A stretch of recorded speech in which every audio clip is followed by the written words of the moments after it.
चरण के होने वाले लोकसभा चुनाव से ठीक पहले कांग्रेस के सांसद राहुल गांधी और सपा के राष्ट्रीय अध्यक्ष अखिलेश यादव गाजियाबाद में मीडिया से रूबरू हुए। इस दौरान कांग्रेस के नेता राहुल गांधी और यूपी के पूर्व सीएम अखिलेश यादव ने बीजेपी पर जमकर हमला बोला।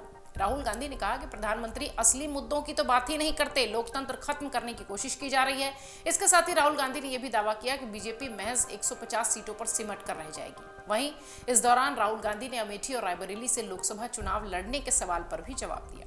दरअसल राहुल गांधी से जब अमेठी छोड़ वायनाड से चुनाव लड़ने का सवाल हुआ तो उन्होंने तंज कसा और इसे बीजेपी वाला सवाल बता दिया। राहुल गांधी ने कहा कि प्रेस कॉन्फ्रेंस के दरमियान मुझे अंदाजा हो जाता है कि कुछ सवाल बीजेपी वाले होंगे, लेकिन मैं उन सवालों के जवाब देने के लिए भी तैयार हूं। राहुल से पहला सवाल किया गया कि दिल्ली की जगह यह प्रेस कॉन्फ्रेंस यूपी के गाजियाबाद में क्यों हो रही है और प्रधानमंत्री के लिए उम्मीदवार भी गुजरात छोड़कर यूपी आ रहे हैं, लेकिन आप यूपी छोड़कर वायनाड क्यों चले गए। राहुल ने तुरंत टोका और कहा कि यह सवाल बीजेपी वाला है। वहीं राहुल से जब यह पूछा गया कि क्या वो अमेठी या रायबरेली से लोकसभा चुनाव लड़ेंगे तो इस पर उन्होंने रिपोर्टर पर तंज कसा और कहा यह सवाल भी बीजेपी वाला है। बहुत अच्छा, शाबाश। हालांकि मुझे जो भी पार्टी का आदेश मिलेगा मैं उसका पालन करूंगा। हमारी पार्टी में सभी उम्मीदवारों के चयन निर्णय कांग्रेस वर्किंग कमेटी की तरफ से लिए जाते हैं। आइए जरा आपको सुनवाते हैं राहुल गांधी ने किस अंदाज में बीजेपी वाला सवाल कहा। और ये ओपन एंडेड प्रेस कॉन्फ्रेंस है, बट इसमें एक और बात, मुझे पहले ही 2-3 बीजेपी वाले क्वेश्चंस पता लग जाते हैं, तो वो तो गारंटी पूछे जाएंगे, तो उनके लिए मैं तैयार हूं। आजकल गारंटी का जमाना है राहुल जी। पहला सवाल महिकार सिंह जी, हिंदुस्तान हिंदी डेली से। माइक दीजिएगा।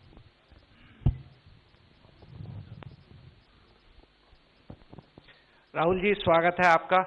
दोनों नेताओं, जबकि आज प्रचार का पहला चरण समाप्त होने वाला है, आपने मेरे मित्रों को थोड़ा सा कसरत करा दी, वो दिल्ली से यहाँ आए हैं। आपने गाजियाबाद में ही क्यों पीसी की? यूपी और दिल्ली छोड़ के गाजियाबाद में पीसी हो रही है। दूसरा सवाल ये है राहुल जी से कि लोग तो गुजरात छोड़कर पीएम बनने के लिए बनारस आते हैं, आप वायनाड चले गए, तो क्या अमेठी या रायबरेली से आप लड़ेंगे? ये बीजेपी वाला क्वेश्चन है। ये पत्रकार का सवाल। पहले ही opening ball BJP question. Very good, शाबाश। देखिए, अमेठी की बात कांग्रेस का डिसीजन है। जो भी मुझे ऑर्डर मिलेगा मैं वो करूंगा। सीईसी मीटिंग, हमारी पार्टी में सीईसी मीटिंग्स में ये डिसीजन लिए जाते हैं। बट पहला बीजेपी का question, good question, thank you. Congress के सांसद राहुल गांधी का यह कहना था कि मैं सीटों की भविष्यवाणी नहीं करता। 15-20 दिन पहले मैं सोच रहा था कि बीजेपी तकरीबन 180 सीट जीतेगी, अब मुझे लगता है कि उन्हें 150 सीटें ही मिलेंगी। हमें हर राज्य में रिपोर्ट मिली है। इंडिया ब्लॉक बहुत मजबूत होता जा रहा है। उत्तर प्रदेश में हमारा गठबंधन मजबूत है, हम अच्छा प्रदर्शन करेंगे। कांग्रेस के नेता राहुल गांधी ने अपने बयान में आगे कहा कि पिछले 10 सालों में पीएम ने नोटबंदी करके, गलत जीएसटी लागू करके, अडानी जैसे बड़े अरबपतियों का समर्थन करके रोजगार सृजन की व्यवस्था को कम कर दिया है। पहला काम है रोजगार को एक बार फिर से मजबूत करना। इसके लिए हमने अपने घोषणा पत्र में 23 विचार रखे। एक विचार है क्रांतिकारी विचार, अप्रेंटिसशिप का अधिकार। प्रदेश के सभी स्नातकों और डिप्लोमा धारकों को हम अप्रेंटिसशिप का अधिकार देंगे। ट्रेनिंग होगी। हम युवाओं को बैंक खाते में प्रतिवर्ष 1 लाख रुपए जमा करवाएंगे। करोड़ों युवाओं को ये अधिकार दे रहे हैं। हम पेपर लीक के लिए कानून बनाएंगे। इस संदर्भ में राहुल गांधी ने क्या कुछ कहा है, जरा ये भी सुनिए।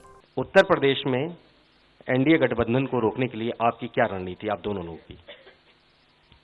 उत्तर प्रदेश में नेशनल लेवल पे मैं आपको हमारा फाउंडेशन बता देता हूं, और वही आइडियाज हम उत्तर प्रदेश में भी चलाएंगे।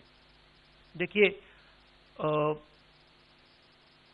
पिछले 10 सालों में नरेंद्र मोदी जी ने नोटबंदी करके, गलत जीएसटी लागू करके, और जो बड़े बड़े अरबपति हैं, अडानी जी हैं, उनका पूरा सपोर्ट करके जो रोजगार पैदा करने का सिस्टम था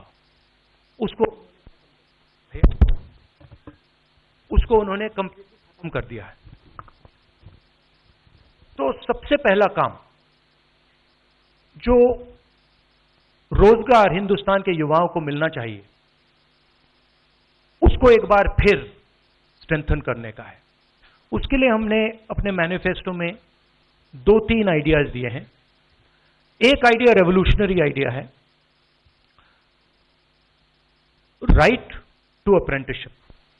तो जो अमीर घर के बच्चे होते हैं वो अप्रेंटिसशिप करते हैं, ट्रेनिंग मिलती है, पेड ट्रेनिंग होती है। तो हमने डिसाइड किया है कि हिंदुस्तान के उत्तर प्रदेश के सब ग्रेजुएट्स को, डिप्लोमा होल्डर्स को हम अप्रेंटिसशिप का अधिकार देंगे। जो भी अप्रेंटिसशिप करना चाहेगा उसको प्राइवेट सेक्टर में, पब्लिक सेक्टर में, सरकार में अधिकार मिलेगा, अप्रेंटिसशिप का अधिकार मिलेगा, ट्रेनिंग होगी और 1 लाख रुपए साल का, 8,500 रुपए महीने का उस युवा के बैंक अकाउंट में हम डालेंगे। और ये करोड़ों युवाओं के लिए हम अधिकार दे रहे हैं।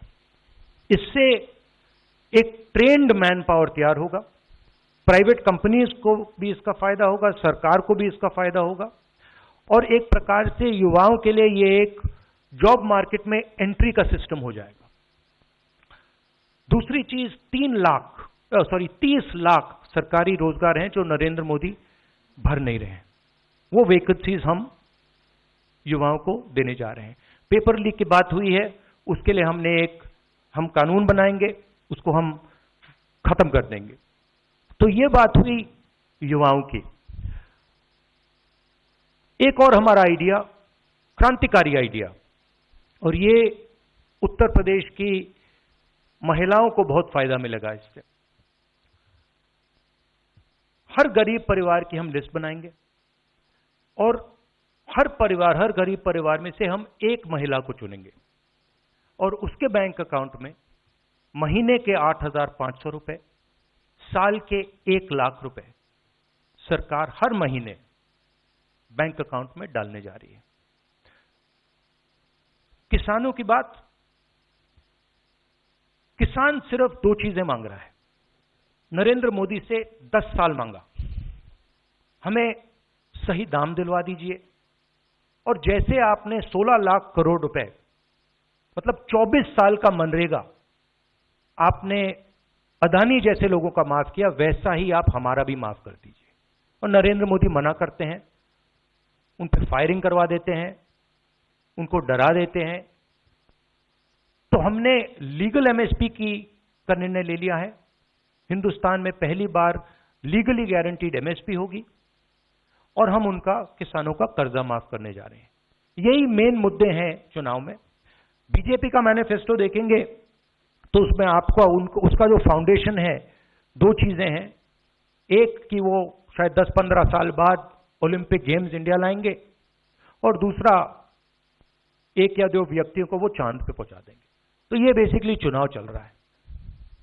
शुक्रिया। दरअसल कांग्रेस पार्टी के सूत्रों से जानकारी जो मिली है उसके अनुसार राहुल गांधी अमेठी से पार्टी के प्रत्याशी हो सकते हैं और राहुल गांधी आने वाले 26 अप्रैल के बाद अमेठी सीट से अपना नामांकन भरेंगे, क्योंकि तब तक दूसरे चरण में वायनाड की वोटिंग हो चुकी होगी, जहां से वो अभी पार्टी के प्रत्याशी हैं। पार्टी का ये मानना है कि अब भी गांधी परिवार को इन परंपरागत सीटों पर अधिक प्रचार की आवश्यकता नहीं है। शायद इसी वजह से अब पार्टी ने अमेठी और रायबरेली दोनों ही सीटों पर अपने पत्ते खोलने से परहेज की है।